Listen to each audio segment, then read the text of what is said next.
Bonjour Monsieur de Villennes, merci beaucoup d'avoir accepté cette interview. Bonjour madame. En juillet de cette année, sous votre direction, les climats de Bourgogne ont obtenu l'inscription au patrimoine mondial de l'humanité. Pouvez-vous nous dire d'abord ce que signifie cette notion de climat? Alors, le mot de climat est un mot bourguignon qui n'est employé qu'en Bourgogne pour désigner une parcelle de terre, une parcelle de vigne, qui est un terroir, mais un terroir qui a été délimité, qui a été nommé en général il y a des siècles, il y a très longtemps, qui produit un vin qui a un goût particulier, du moins qui a un nom qu'on retrouve sur l'étiquette et qui a un goût particulier, qui est le goût de son climat. Pouvez-vous nous expliquer quelles sont les subtiles différences qui distinguent climat et terroir? Alors justement, un terroir est quelque chose qui peut concerner énormément de productions. Il y a des productions de terroirs de thé, de café, de viande, de toutes sortes de productions venant d'un terroir.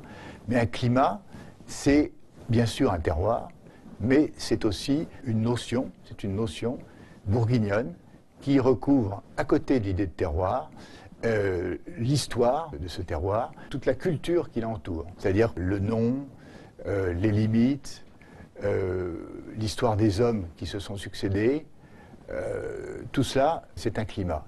Et dans l'idée de climat, bien sûr, il y a aussi tout ce qui différencie ce terroir-là d'un autre. L'hygrométrie, la climatologie, tout ce qui différencie ce climat-là de celui qui est juste à côté et qui va produire un vin différent. Notre président du comité de soutien, qui est un personnage célèbre en Bourgogne, s'appelle Bernard Pivot. Bernard Pivot, c'est pas le célèbre animateur de la télé? Si, c'est lui. D'accord. Et il est originaire de Bourgogne. Et il dit, en Bourgogne, quand on parle de climat, on ne regarde pas vers le ciel, mais on regarde vers la terre. Et il n'y a qu'en Bourgogne où il y a un climat dans le ciel et 1247 climats sur le sol. Ce processus que vous avez démarré et qui a finalement permis d'obtenir le classement des climats de Bourgogne, vous croyez qu'il peut être reproduit par d'autres régions vinicoles à travers le monde? Il ne peut pas être reproduit en tant que tel. Je pense que la production bourguignonne de vin à partir de ces deux cépages, Pinot Noir pour les rouges, Chardonnay pour les blancs, c'est quelque chose qui est vraiment, il y a un mariage entre la Bourgogne et ces cépages, donc on ne peut pas le reproduire ailleurs.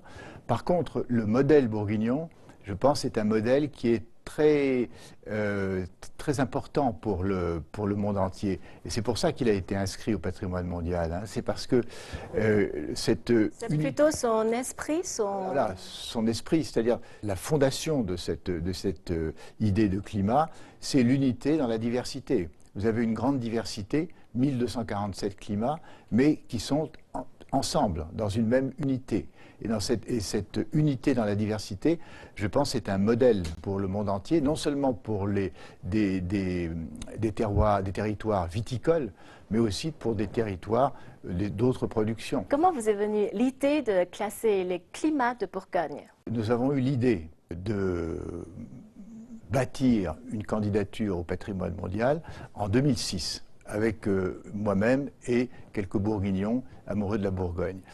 Et nous avons pensé que dans le monde moderne, qui est dirigé vers la vitesse, vers les raccourcis, vers la vision à court terme, il était important d'affirmer les valeurs qui font les climats, qui sont des valeurs de patience, de vision à long terme, et de trouver le moyen, et ça nous a paru être le moyen, de dire aux vignerons de Bourgogne, aux acteurs qui travaillent sur le territoire, qu'ils avaient entre les mains un territoire extrêmement précieux, ancien, qui avait eu la grande chance de réussir avec une persévérance et une opiniâtreté incroyable, de réussir un grand projet, et qu'il fallait que ce territoire soit protégé. Et être inscrit au patrimoine mondial nous a paru être le meilleur moyen de préparer la protection en fait, de ce territoire. certains amateurs craignent que cette inscription au patrimoine mondial transforme les vins de Bourgogne en pièces de musée, qu'ils cessent d'évoluer. Est-ce que les climats ont une marge d'amélioration? Est-ce qu'ils peuvent encore progresser? Non, alors il faut bien comprendre que l'inscription au patrimoine mondial ne concerne pas vraiment le vin. Ce qui est inscrit au patrimoine mondial, c'est la culture qui entoure les vins de Bourgogne, les paysages, le bâti, tout ce qui fait partie de cette culture. Les vins eux-mêmes, ils sont déjà protégés par les appellations d'origine contrôlée. Les appellations d'origine contrôlée disent quelles sont les conditions de production, quelles sont les délimitations, quelle est la hiérarchisation. Donc pour les vins, l'inscription au patrimoine mondial ne change rien. Par contre, ce qui change, c'est la protection sur la culture qui entoure les vins. Pour la progression du vin, vous croyez qu'il y a encore de la marge? Bien sûr. Vous savez, je fais moi-même du vin depuis 50 ans et on a fait du vin avant moi pendant 1000 ans au moins. Et pendant les 50 ans où j'ai travaillé dans la vigne, j'ai vu sans arrêt des progrès que l'on peut faire. Ce ne sont pas forcément des progrès très importants. On ne va pas changer la tradition. Nous avons des savoir-faire qui sont des savoir-faire qu'on ne peut pas changer. Parce qu'on sait depuis maintenant des centaines d'années que pour faire un grand vin de pinot noir, il faut respecter le sol, il faut avoir un matériel végétal très fin et avoir des méthodes qui soient respectueuses. Donc tout ça, nous le savons, mais nous pouvons faire des progrès sans arrêt sur le matériel végétal. Par exemple, les types de pinot sont multiples et on peut tout le temps faire des progrès sur une amélioration des types de pinot avec lesquels on fait du vin. Puis vous savez que chaque année, nous travaillons avec le ciel. On fait du vin chaque année avec des conditions climatiques qui sont différentes. Donc nous sommes chaque année devant un problème différent. Le problème n'est jamais le même. Donc les progrès que l'on peut faire sont des progrès qui sont toujours fonction du millésime. Maintenant que les climats de Bourgogne sont inscrits au patrimoine de l'UNESCO, vous considérez votre mission terminée? Est-ce que vous avez de nouveaux projets? Alors, ma mission à moi est terminée, mais la mission de l'association qui a monté la candidature n'est pas terminée, puisque maintenant il faut recueillir les fruits de l'inscription, c'est-à-dire notamment mettre en place les protections qui sont nécessaires pour l'avenir. Et pour moi, j'ai eu suffisamment dans ma vie de grands projets. Vous savez, dans la vie, on a des rêves qu'on réalise ou qu'on ne réalise pas. Moi, j'ai réalisé un certain nombre de rêves que j'ai eus. Maintenant, comme je le disais hier, il y a cette phrase de Bernanos qui dit « L'homme ne pèse que le poids de ses rêves ». Je sais bien à mon âge que je ne pèse que le poids de mes rêves. Ça me suffit. Et je pense que je vais vivre avec ces rêves qui ont été réalisés et continuer mon métier de vigneron que je n'ai pas terminé parce qu'il y a encore trop de choses qui se passent dans la vigne que j'ai envie d'observer. Mais vous êtes encore jeune. Est-ce que vous avez encore un rêve que vous voulez vraiment bien réussir, même un petit rêve? Ben, écoutez, un petit rêve, ce serait peut-être avant que je sois trop vieux, de goûter un très bon vin venant de la Chine. D'accord. J'ai goûté hier ou avant-hier plutôt des vins qui étaient tout à fait intéressants, mais je pense que toutes ces personnes que nous avons rencontrées qui font du vin dans cette région de Liangxia sont des gens qui rêvent, eux, de faire un grand vin, et je souhaite qu'ils le fassent, et j'espère que je le goûterai.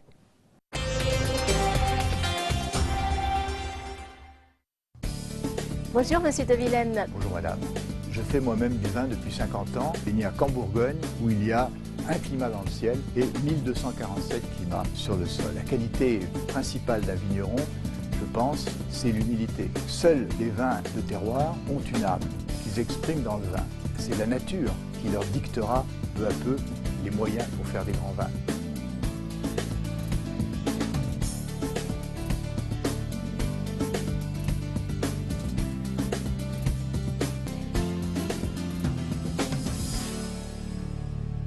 Le concept de climat est désormais reconnu au niveau mondial. Mais dans ce cas, pourquoi de telles disparités dans la qualité et le prix des vins issus des mêmes vignes et des mêmes domaines? Par exemple, pour le Richebourg, on trouve de grandes différences d'un vin à l'autre. Comment l'expliquez-vous? Vous avez pris Richebourg, je prendrais plutôt une appellation comme Échezeaux, par exemple. Échezeaux, vous avez 37 hectares et au moins je dirais au moins une trentaine de propriétaires. Donc c'est une appellation qui est très diverse, où il y a beaucoup de situations différentes. Et il y a le cœur de l'appellation et puis des parties qui sont un peu marginales. Et de plus, vous avez... Cela veut dire que les climats ne sont pas complètement les mêmes. Alors, il faut bien faire la distinction entre l'idée de climat et l'idée d'appellation. Voilà. En Richebourg, il y a deux climats, Richebourg et Verroy. Tous les deux font Richebourg. En Échezeaux, il y a Échezeaux du dessus, il y a les poulaillères, il y a, je crois, 8 climats différents qui font ensemble l'appellation Échezeaux.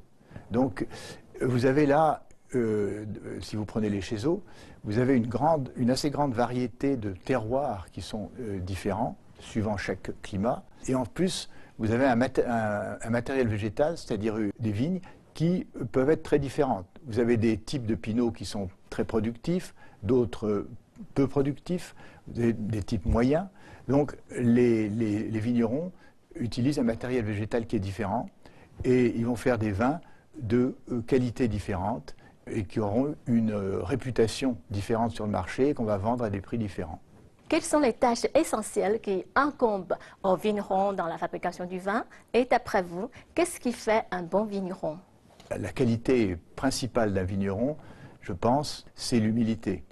Faire du vin est une formidable école d'humilité, parce que vous ne pouvez rien imposer. Vous pouvez apporter beaucoup de choses, mais vous ne pouvez rien imposer parce qu'il y a des forces qui sont plus importantes que vous. Le ciel, la nature, tout ça c'est plus fort que vous. Donc pour être un bon vigneron, je pense qu'il faut de l'humilité et une philosophie. Et quelle est la philosophie que vous appréciez le plus? Celle que j'apprécie le plus est une philosophie que vous pouvez comprendre, je pense, vous, chinois, parce que je pense que ce n'est pas très éloigné de ce taoïsme que vous connaissez bien. Lao Tzu. Voilà, où vous avez cette idée de naturel, où il faut que la production est la mieux réussie si elle est naturelle. Et je pense que c'est comme cela qu'on fait des très grands vins, c'est quand on est le moins interventionniste. Mais c'est très difficile. La biodynamie est une méthode controversée au sein de la communauté scientifique. Certains experts affirment qu'il n'est pas possible à l'heure actuelle de prouver son efficacité. Pour quelles raisons soutenez-vous la biodynamie avec autant de passion? C'est vrai que scientifiquement, avec des analyses, on ne va pas montrer qu'un vin produit avec de la biodynamie va être très différent au niveau de l'analyse d'un vin qui est produit sans biodynamie.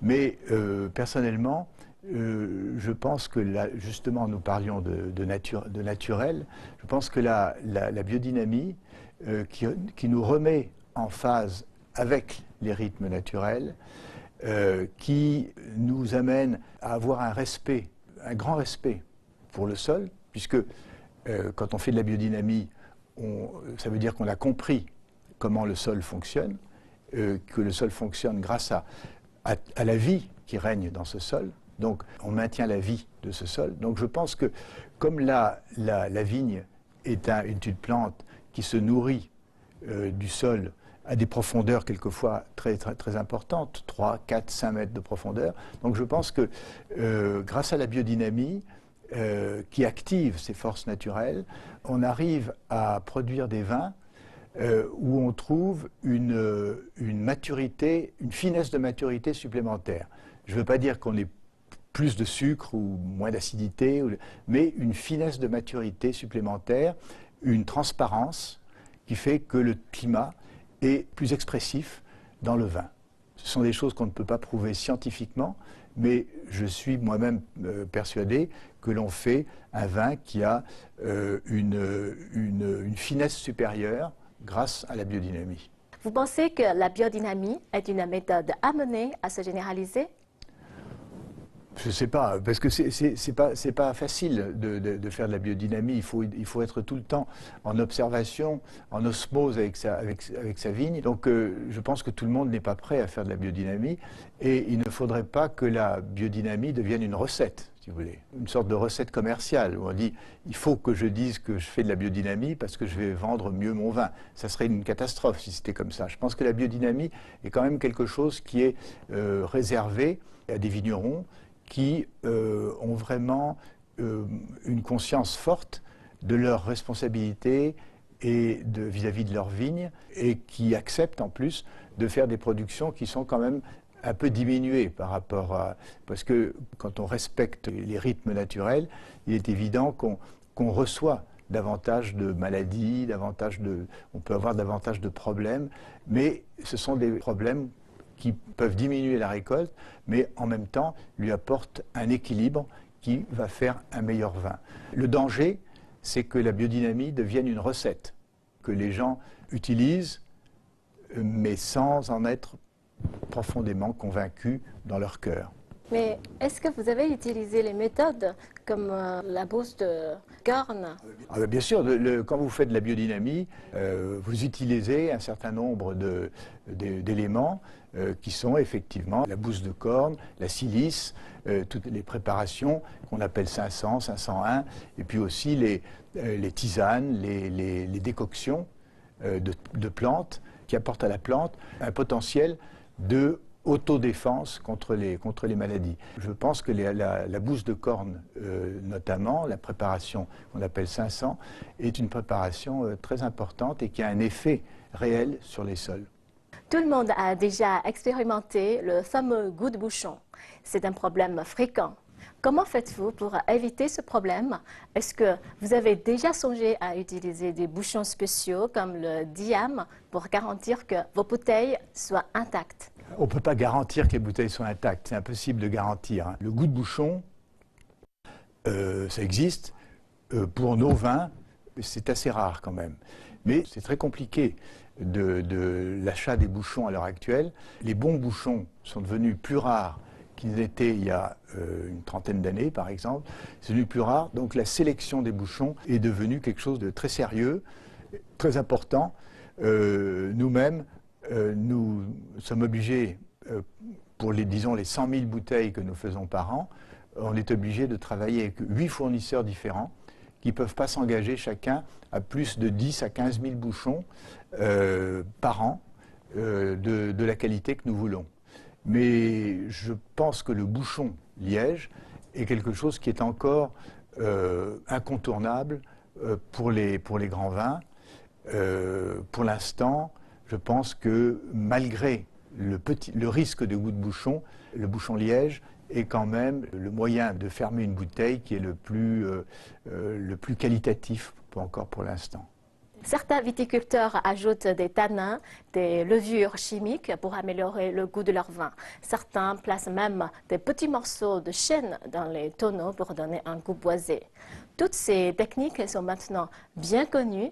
Est-ce qu'on peut encore parler de terroir avec de telles méthodes? Et que pensez-vous de ce phénomène? Il y a beaucoup de viticultures différentes, mais on peut les classer en deux. Disons, il y a une viticulture de terroir qui est la nôtre, et puis une viticulture plutôt de vins de masse, de grande production. Et je pense que ces méthodes-là sont des méthodes qui conviennent pour ces productions très importantes. Ce sont des gens qui recherchent de faire des vins qui aient tous les ans à peu près un peu le même goût pour satisfaire une certaine clientèle et certains besoins de boissons journalières, par exemple. Mais je pense que pour les vins de terroir, ce sont des choses qui sont tout à fait à exclure. Parce qu'il est évident que dès qu'on ajoute des copeaux de chêne, par exemple, ou n'importe quel autre produit, on va apporter quelque chose qui va diminuer l'expression du terroir. C'est assez évident. Donc je pense que des vins de terroir qui auraient recours à ces ingrédients ne devraient pas être regardés comme des vins de terroir, bien sûr. Vous avez certainement goûté un nombre impressionnant de vins durant votre vie. Sur quels critères vous basez-vous pour juger un grand cru?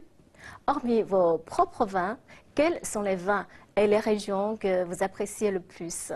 Pour moi, ce qui fait la différence entre un grand vin et un vin, disons, un vin tout court, c'est est-ce qu'il exprime un terroir et par là, est-ce qu'il a une âme, si vous voulez. Seuls les vins de terroir ont une âme qu'ils expriment dans le vin. Hein.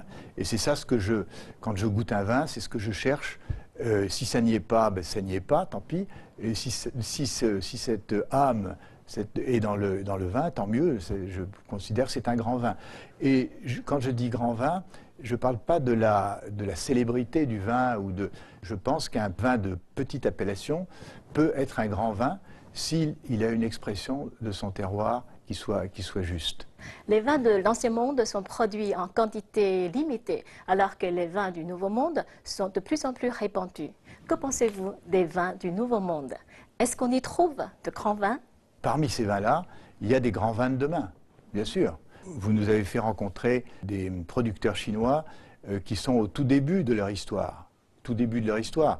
Il y a des producteurs en Californie qui ont déjà un peu progressé dans leur histoire, ou en Nouvelle-Zélande par exemple. Et ces gens-là ont une passion formidable et ils arriveront à faire des grands vins. Quand ils auront compris leur terroir, délimité là où on peut faire un grand vin de là où on ne peut pas faire un grand vin, ils feront des grands vins comme les vignerons français. Les vignerons français n'ont rien de plus que ces gens-là. Simplement, nous avons derrière nous cette culture, cette histoire qui a construit nos grands vins. Mais le grand vin de demain sont aussi les vins du Nouveau Monde d'aujourd'hui, bien sûr. Si vous deviez vous échouer sur une île déserte avec une seule bouteille de vin, laquelle aimeriez-vous que ce soit et issue de quel vignoble? Alors, c'est un peu difficile parce que choisir un vin, j'aime beaucoup, il y a beaucoup de vins que j'aime. Je pense que je vais quand même choisir un vin à moi. J'hésiterai beaucoup. Je pense que j'en prendrai deux. Je suis désolé, je prendrai deux vins. D'accord, pas de problème. Un vin de ma propriété de Bouzeron, dans lequel j'ai fait beaucoup d'efforts quand j'étais jeune, un vin blanc, donc qui serait du Bouzeron, et puis je prendrai un vin rouge qui serait la Romanée Saint-Vivant. Romanée Saint-Vivant parce que c'est un vin qui me rappelle le domaine, le travail que j'ai fait sur ce vignoble, et toute l'histoire qui est derrière la Bourgogne, l'histoire de Cluny, de Cîteaux, du monastère de Saint-Vivant, etc. Donc je pense que je prendrai ces deux vins-là qui nourriraient non seulement ma soif, mais ma mémoire aussi. Mais comme si vous avez la chance d'avoir la troisième. Alors quelle serait la troisième? Quelle serait la troisième? Je pense que ce serait une bouteille d'un vigneron qui était un très grand ami quand j'étais jeune et qui faisait des vins formidables. Maintenant, il ne les fait plus. C'était un Chinon de Charles Joguet. Voilà.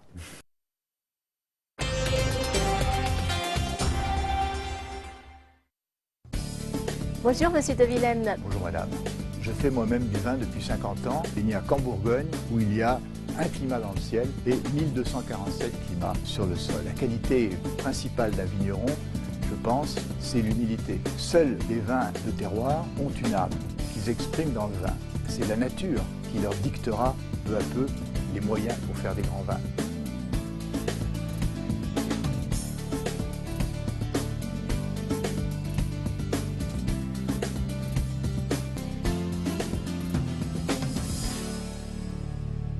Je sais que vous avez déjà goûté à des vins produits en Chine. Vous pouvez me répondre en toute honnêteté, qu'en avez-vous pensé et qu'est-ce qui manque encore aux vins chinois? La question est très difficile parce que je n'ai goûté en tout et pour tout que les 4 ou 5 vins chinois que nous avons eu à dîner l'autre jour et que j'ai trouvé tout à fait intéressants. Des vins type Nouveau Monde un peu, mais très bons vins. très pur. On sent qu'il y a des bonnes vinifications derrière. Et je pense que dans cette voie-là, les vins chinois ont certainement un avenir. Il est évident que l'industrie viticole chinoise n'en est qu'à ses balbutiements.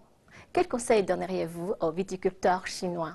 Si j'ai un conseil à donner à des vignerons comme ceux que nous avons rencontrés l'autre soir, c'est de persévérer, d'être entêté, si vous voulez. Hein. La Bourgogne a été construite sur un entêtement qui a duré des siècles. Donc aujourd'hui, les choses vont assez vite grâce à la science. Alors je pense que ces vignerons-là, il faut surtout qu'ils gardent un état d'esprit d'excellence, de volonté de faire des grands vins. Voilà. Et ils trouveront peu à peu les moyens de faire ces grands vins.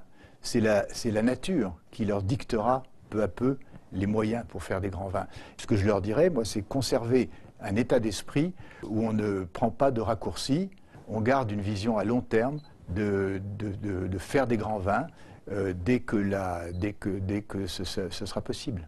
On peut conclure que vous avez beaucoup de confiance en la production du vin de la Chine.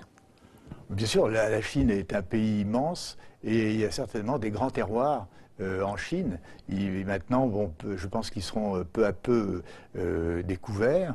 J'espère que goûter un grand vin chinois avant de mourir, je ne sais pas, mais je souhaite vivement que ça se fasse. Moi aussi, j'espère bien que votre rêve sera bientôt réalisé.